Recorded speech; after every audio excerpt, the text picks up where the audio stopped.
Pertandingan melawan Cina akan menjadi laga yang cukup krusial bagi timnas Indonesia. Pasalnya, usai dicurangi di laga sebelumnya, jika skuad Garuda mampu membawa poin penuh dari laga ini, jelas ini menjadi modal yang cukup untuk menatap laga bulan depan kala bersua dua tim kuat Jepang dan Arab. Dan dengan 3 pertandingan awal yang lebih baik dari Cina, harapannya ini semakin membuka kans Garuda untuk memenangkan laga ini. Sejatinya kalau urusan komposisi pemain, saat ini pasukan Sintayong diisi oleh pemain-pemain top yang banyak merumput di Liga Eropa. Kehadiran Misilgas dan Eliano Reinders juga terbukti menjadi amunisi tambahan berharga di laga debutnya kemarin. Tampil begitu superior sejak keduanya masuk lapangan. Di laga nanti, pastinya mereka akan lebih nyetel dengan permainan timnas Indonesia, mengingat pasukan Sintayong telah menjalani latihan sejak Sabtu lalu seusai tiba di Qingdao. Nah, mengingat di laga kemarin masih ada yang perlu dibenahi, di laga lawan Cina nanti pelatih Sintayong memiliki kans untuk membuat perubahan dalam starter. Di posisi penjaga gawang, tampaknya posisi Marten Pas masih belum tergoyahkan untuk menjabat sebagai kiper utama timnas Indonesia. Kemudian di posisi 3 bek tengah sepertinya akan ada perubahan. Jika saat melawan Bahrain, STY memasang trio bek yaitu Misilgas, Jordi Amat, dan J.I.Z. Kemungkinan 3 bek tengah Rizky Ridho, J.I.Z. dan Misilgas akan diturunkan Sintayong sejak menit awal di laga melawan Cina nanti. Hal itu mengingat Jordi Amat mengalami cedera ankle atau pergelangan kaki dan Rizky Ridho yang bermain cukup apik dan tenang dalam mengawal pertahanan Indonesia di babak kedua kemarin. Sebelumnya pun Rizky Ridho sejatinya selalu menjadi starter dalam 2 pertandingan pertama kualifikasi Piala Dunia 2026. Tapi bek tangguh Persija ini langsung tergusur dengan kehadiran Hilgas dan Jordi yang pulih dari cedera. Nah, guna menopang 3 bek tengah itu, Sintayong sepertinya tetap percaya pada Sandy Walsh dan Kelvin Verdong yang juga tampil moncer di Bahrain kemarin.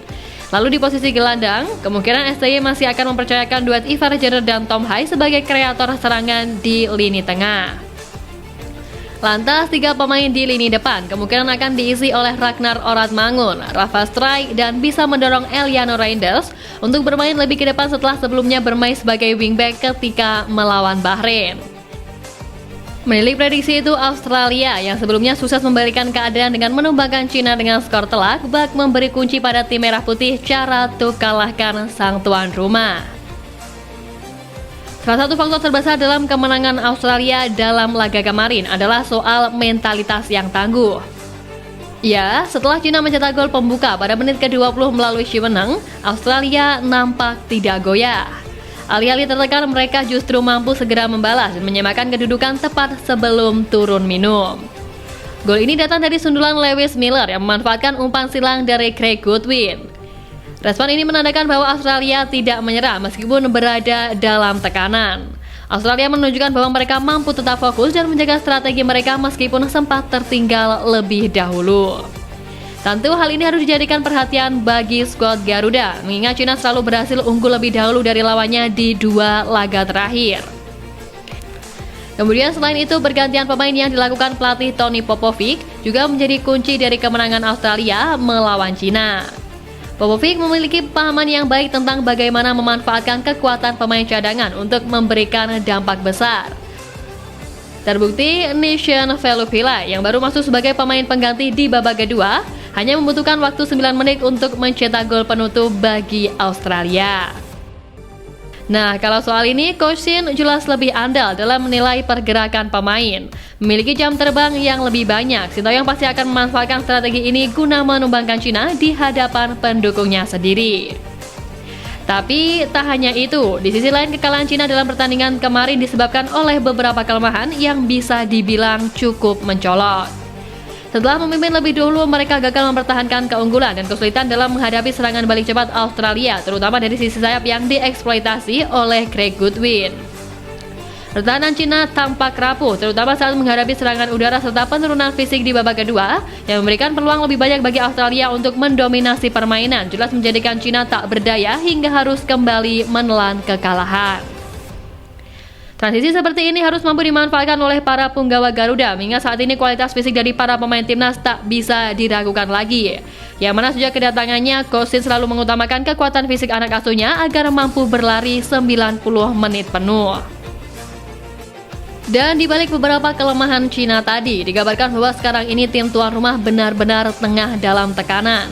Ya, beragam masalah pelik tengah menghantam Cina besutan Branko Ivankovic. Masalah teknis jelas datang dari kondisi pemain, yang mana beberapa amunisi pilar Dragon Team dilaporkan tidak bisa diturunkan kala menjamu timnas Indonesia karena cedera. Belum lagi masalah non-teknis seperti munculnya keretakan antara pemain dan juga pelatih. Diketahui bahwa beberapa pemain senior di skuad Cina merasa tidak senang dengan apa yang diperlihatkan Branko Ivankovic dalam skema permainannya. Alhasil pelatih asal Kroasia itu dikucilkan dan juga tak dianggap. Selain itu, isu pemecatan Branko Ivankovic dari jabatan pelatih kepala tidak bisa disembunyikan lagi. Kabarnya Federasi Sepak Bola Cina sudah memiliki opsi pengganti jika pemecatan Ivankovic terrealisasi. Satu-satunya harapan bagi sang pelatih menyelamatkan pekerjaannya ialah mengalahkan timnas Indonesia di laga nanti. Namun usaha itu dipastikan akan semakin sulit sebab dalam laporan media Cina 163.com, laga Cina versus timnas Indonesia disinyalir akan dihadiri dengan minim supporter. Aksi boykot untuk tak datang ke stadion sebagai bentuk protes kepada Branko Ivankovic dilakukan. Sebab 3 kekalahan beruntun di ronde ketiga membuat pendukung timnas Cina sudah bosan dan menginginkan adanya pergantian pelatih. H-1 sebelum pertandingan banyak tiket laga Cina versus timnas Indonesia yang belum terjual. Bahkan lebih dari 4 kategori belum sold out dan membuat Federasi Sepak Bola Cina membuat langkah dengan mengadakan diskon dari harga tiket. Situasi ini jelas membuat Cina tidak dalam posisi diuntungkan. Kebobolan 12 gol dan baru memasukkan 2 kali dari 3 laga membuat Cina kini bersatu sebagai juru kunci klasemen grup C. Ditambah lagi di atas kertas mereka tidak diunggulkan untuk mengalahkan timnas Indonesia yang sudah mengantongi 3 angka. Pesimistis publik Cina tersebut lantas juga membuat mereka menyampaikan surat terbuka kepada Federasi Sepak Bola negara mereka untuk segera menunjuk nama lain sebagai pelatih tim nasional. Permintaan itu disampaikan oleh media Show dalam artikelnya yang menilai bahwa timnas Indonesia sebagai tim berbahaya dan andai Cina mampu dikalahkan, pelatih Branko Ivankovic disebut-sebut harus dipecat. Dan jika skenario ini terjadi, Federasi Sepak Bola Cina diminta untuk menunjuk Park Hang-seo sebagai pelatih. Park sendiri adalah kompatriot pelatih timnas Indonesia Sintayong yang sebelum menganggur dia merupakan juru taktik yang sukses memoles Vietnam menjadi kekuatan besar di Asia Tenggara.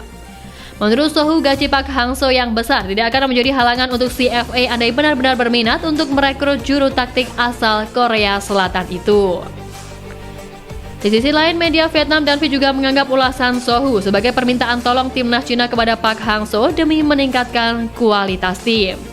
Melihat situasi seperti ini, sejatinya publik Cina sudah sangat pesimis dengan hasil dari laga melawan timnas Indonesia. Dan pesimistis ini tentunya harus memotivasi optimistis skuad Garuda untuk meraih poin penuh di laga nanti. 3 poin perdana tim merah putih yang dibawa pasukan Sintayong dari Qingdao jelas akan menjadi obat paling manjur atas kejadian di Bahrain kemarin.